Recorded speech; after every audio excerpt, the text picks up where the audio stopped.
আসসালামু আলাইকুম। কেউ কি বলতে পারবে এই সবজিগুলো আমি কি করি? রান্না করে খাই, না ভাজি করে খাই, না ফেলে দেই, না কাউকে দেই, না কি করি? এইখানে আমি অনেকগুলো মানে 3 ধরনের সবজি কেটেছি। একটা হচ্ছে ফুলকপি, আরেকটা হচ্ছে বাঁধাকপি, আরেকটা হচ্ছে শালগম। এইগুলো আমার দেশি মুরগিকে বেশি বেশি করে দেশি খাবার দিচ্ছি, যেন ওরা খেয়ে তৃপ্তি পায় এবং বেশি বেশি ডিম পাড়ে।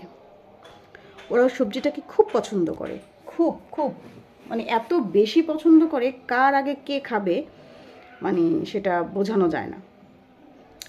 এখন বেশি বেশি বেশি করে কেটে ফেলছি, নিয়ে দিয়ে আসবো